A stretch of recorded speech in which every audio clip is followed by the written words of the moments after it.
This is something I've kept to myself for 6 months because, frankly, it sounds like a mental breakdown. But if you're heading to one of those high-end 24-hour study spaces in Nanshan, Shenzhen, especially the ones hidden in old tech buildings with that sleek, minimalist gray decor, you need to check the overhead LED lamp at your desk before sitting down.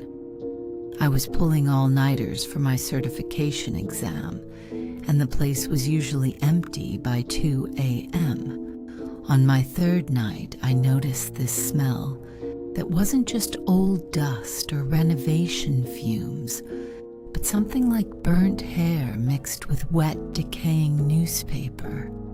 It drifted in and out as I was buried in my practice tests. I remember reaching out to adjust my desk partition, and my fingers hit a patch that felt unnervingly warm and tacky, like touching sweaty skin. I tried scrubbing it with wet wipes, but the moisture kept seeping back through the wood grain within minutes, leaving a faint metallic scent on my hands. I told myself it was just a cheap lamination job reacting to the humidity, because what else could it be, right? Then I took off my headphones for a break and heard it. In the empty booth next to me, there was a steady clicking sound like someone was rhythmically digging their fingernails into the plastic desk mat. I stood up to check, but the seat was empty, yet the black ergonomic chair was slowly swiveling as if someone was sitting there pushing off the floor with their feet in a quiet, deliberate circle. I convinced myself it was just vibrations from the Nanshan metro line downstairs, because physics always has an answer until my phone vibrated on the wireless charger.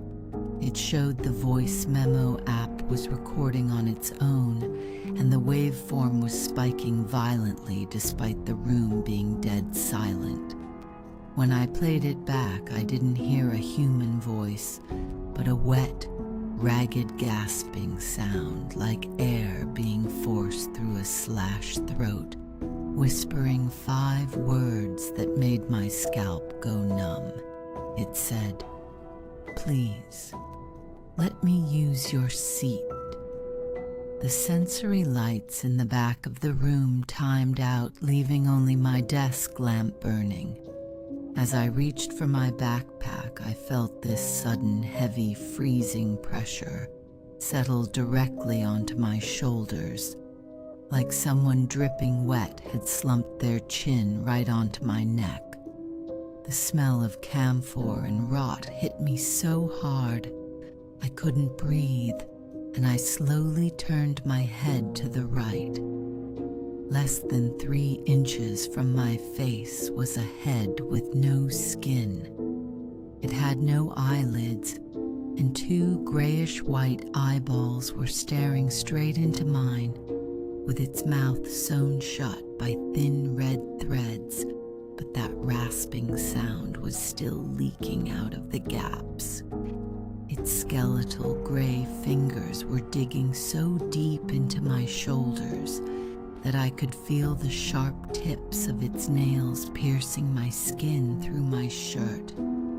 I didn't think I'd just reacted with a primal scream and lunged sideways, feeling a sickening tear in my shoulder as I scrambled toward the glowing green exit sign.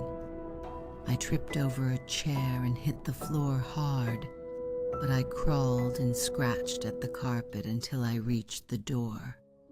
The facial recognition camera kept flashing red, saying identification failed because I was sweating and shaking too much.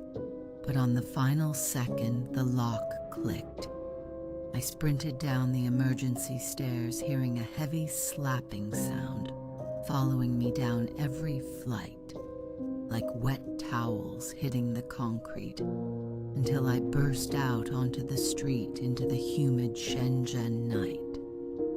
I never went back, but when a courier fetched my bag the next day, he asked why the bottom of it was soaked in a black, foul-smelling fluid that had eaten through the covers of my textbooks. My white t-shirt had 2 permanent grayish-black handprints on the shoulders that no detergent could ever fade, as if the fabric itself had been scorched by something cold. I want you to think about that feeling you get when you're leaning over your desk tonight. If your shoulders suddenly feel a bit heavy, or if you feel a damp warmth on the back of your neck, do not turn around. Just tell me in the comments if the lamp at your desk has started to flicker lately. Do you really think the white noise in your headphones is just the sound of rain? The story has ended, but they have noticed you now. You are already deep within the hollows. To ensure you find your way back, or perhaps to ensure you never leave, you must mark your presence. Like the shadow you saw, share the whispers you heard, and if you are truly brave, subscribe to Midnight Hollows, because some things only exist in the dark. See you next midnight.